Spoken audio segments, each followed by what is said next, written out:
Upaya untuk mendorong Gibran menjadi cawapres dilakukan oleh sejumlah pihak. Salah satunya dengan mendorong uji materi atas usia minimal capres dan wapres menjadi 35 tahun di Mahkamah Konstitusi. Pertanyaannya, apa yang disasar parpol yang mendorong Gibran untuk dimajukan sebagai cawapres? Apa yang harus dipertimbangkan terkait posisi cawapres ini? Kita bahas bersama dengan Rahayu Sarasvati, juru bicara tim pemenangan Prabowo Subianto. Juga sudah bergabung Masinton Pasaribu, politisi PDI Perjuangan, dan Huriah, Direktur Eksekutif Puskapol Universitas Indonesia. Selamat sore semuanya, apa kabar? Selamat sore, Ya, baik, selamat sore. Terima kasih semuanya sudah bergabung bersama kami. Saya mulai ke Bang Masinton dulu. Jadi seserius apa nih kemudian PDI Perjuangan bakal memasangkan Pak Ganjar dengan Gibran? Pertama, PDI Perjuangan itu selalu mengedepankan kader ya. Nah, karena PDI Perjuangan itu selalu sebagai partai ya, sebagai partai politik, salah satunya adalah menciptakan kader-kader gitu ya.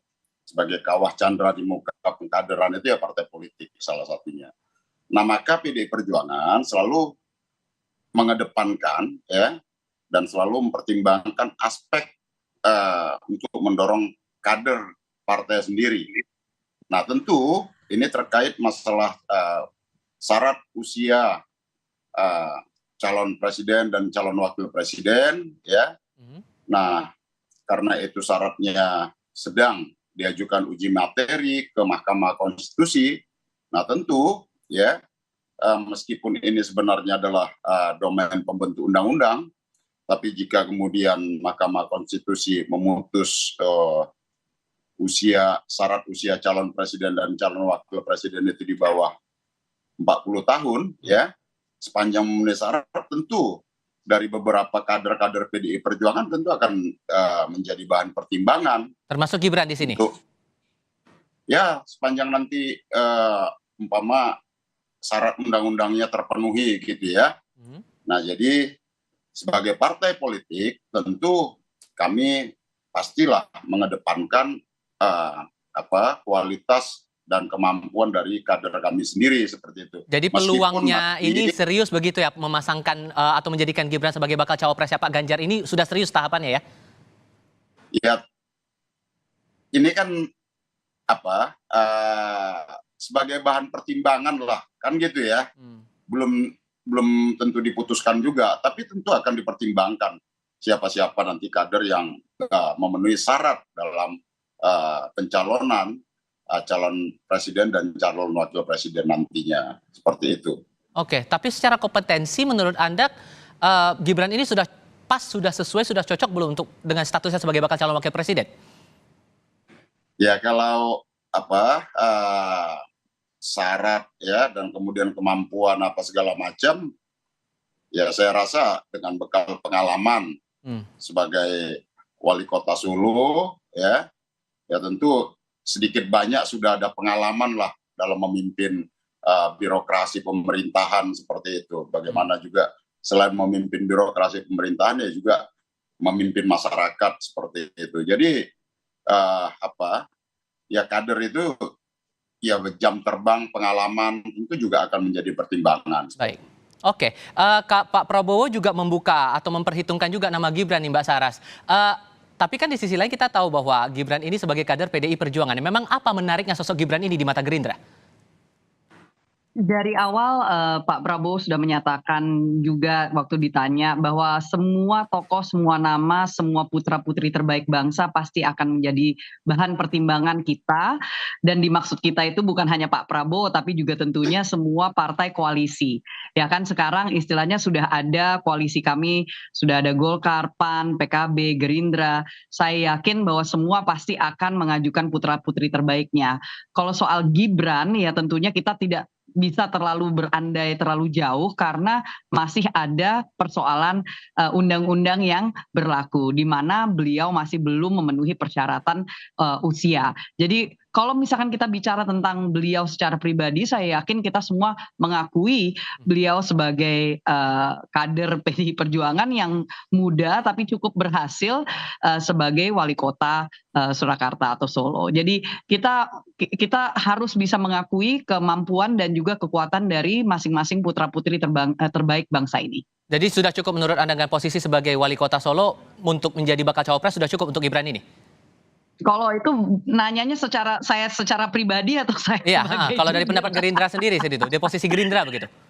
Kalau di Gerindra sekali lagi itu bukan sekarang masih terlalu banyak nama ya. Semua nama yang kalau misalkan ditanya itu yang di survei-survei itu semuanya satu persatu pasti dipertimbangkan. Oke. Tidak mungkin tidak gitu. Dan nama Gibran pun juga saya yakin dipertimbangkan. Apakah sudah cukup atau tidak seperti Pak Prabowo tadi sampaikan, semua juga akan dilihat dari apa yang menurut masyarakat itu juga pasti akan kami pertimbangkan. Oke, Mbak Huriah, ini hulunya kenapa kemudian nama Gibran ini jadi berpeluang untuk jadi bakal cawapres, ini semuanya datang dari uji materi Mahkamah Konstitusi soal batas usia capres-cawapres yang didorong menjadi 35 tahun yang awalnya 40 tahun. Apa yang Anda cermati dari ini semua? Ya, saya kira ya ini justru memperlihatkan sebuah ironi dan kemunduran demokrasi ya.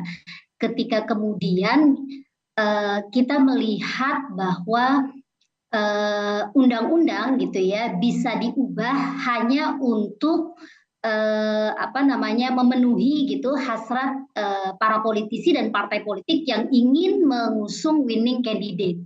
Kan jadi persoalannya adalah pada popularitas dan elektabilitas gitu. Dan bagaimanapun kalau kita lihat sosok Gibran gitu ya, meskipun dia punya track record politik yang masih sangat baru, bahkan bergabung di partai politik juga baru gitu. Tetapi faktor Gibran sebagai anak Pak Jokowi ini dianggap sebagai modal politik yang kuat gitu ya untuk mengerek elektabilitas gitu. Nah, tetapi kan sayangnya kemudian ini mengorbankan komitmen politik yang sudah terbangun jauh-jauh hari gitu ya di dalam undang-undang pemilu ketika kita mengatur tentang syarat minimal usia capres dan cawapres gitu. Dan ini lagi-lagi menurut saya menunjukkan ya persoalan serius di mana partai politik gitu ya tidak cukup berkomitmen gitu untuk melakukan rekrutmen dan kaderisasi untuk menjaring kader-kader terbaiknya gitu ya. Pada akhirnya ketika kemudian akan menuju kontestasi pemilu, maka yang menjadi pertimbangan utama partai itu adalah popularitas dan elektabilitas figur. Artinya siapapun bisa menjadi pasangan cawapres gitu ya yang akan dipilih selama dia memenuhi dua faktor itu tadi. Baik. Walaupun tadi ya taruhannya adalah ada upaya gitu ya untuk menempuh cara-cara legal dengan mengajukan amandemen gitu ya dengan mengajukan judicial review gitu. Oke. Kalaupun kemudian nanti MK pada akhirnya akan meloloskan uji materi yang digugat oleh sejumlah pihak ini, apakah ini bakal berbahaya untuk demokrasi kita? Jawabannya nanti kita akan diskusikan lagi di segmen berikutnya selepas jeda berikut ini.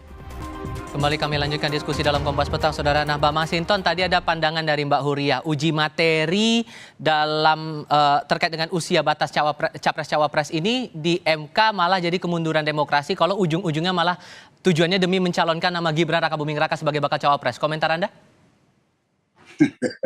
Ya, tentu ketika pembentuk undang-undang ya menetapkan syarat minimal calon presiden dan calon wakil presiden, sesungguhnya kan melalui berbagai pertimbangan gitu ya, melalui berbagai kajian, baik itu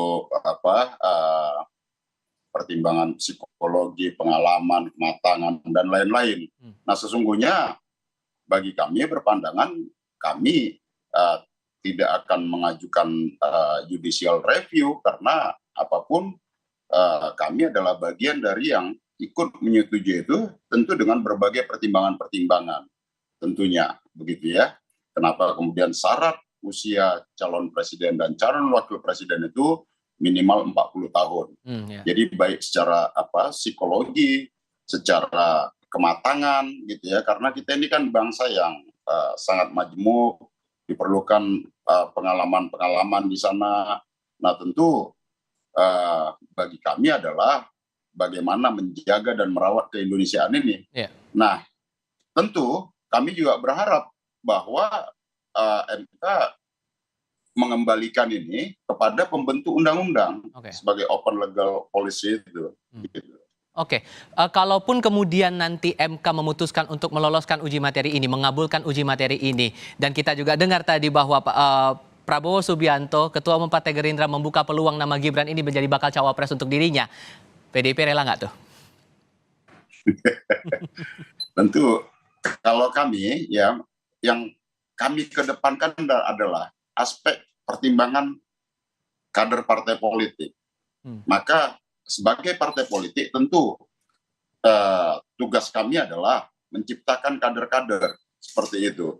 Nah tentu kami berharap bahwa kader-kader kami itu adalah kader-kader yang ditempa melalui pengkaderan, ya, bukan kader yang asal comot begitu ya, dan digembleng oleh prinsip-prinsip dasar keorganisasian, politik, dan juga dari aspek ideologi tentang keberpihakan dan bagaimana menjaga kemajemukan dalam negara Kesatuan Republik Indonesia ini, seperti itu. Oke, itu dari pihak PDIP sudah bicara demikian nih Mbak Sarah. Kalaupun tetap ada sikap seperti itu dari PDIP, dari Gerindra merasa bahwa akan tetap memasukkan nama Gibran dalam radar bakal cawapres untuk Pak Prabowo?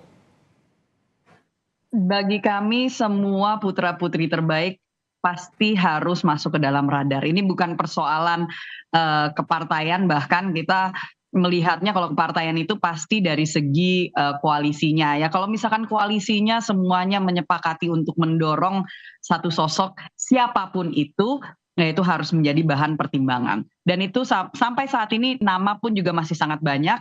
Kita tidak bisa melangkahi proses hukum yang sedang berlangsung dan kita menghormati independensi dari MK itu sendiri.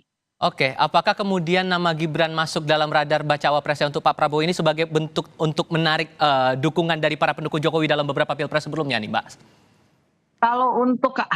Kalau hanya untuk istilahnya menarik pendukung dari Pak Jokowi, ya mohon maaf, ini sudah dari awal pun juga banyak yang sudah bergabung dengan kami. Saya rasa itu hal yang mungkin terlalu kecil untuk Indonesia gitu ya. Kita mau untuk melihat kebutuhan kita ini adalah untuk sosok cawapres yang betul-betul bisa melengkapi sosok dari Pak Prabowo itu sendiri, dan juga tentunya ini bukan persoalan kecil karena Indonesia adalah negara keempat terbesar secara populasi. Jadi kita menganggap ini sangat serius. Ini bukan hanya persoalan soal dukungan dan peta politik, tapi betul-betul kita harus melihat siapa yang memiliki kemampuan secara menyeluruh untuk memimpin bangsa ini bersama dengan Pak Prabowo. Oke, Mbak Huria, untuk perspektif Anda sendiri, ini nama Gibran yang profilnya kita tahu bersama adalah putra sulung dari Presiden Joko Widodo, ini masuk radar dari sebagai bacawa pres untuk 3 nama bakal capres yang ada sekarang begitu.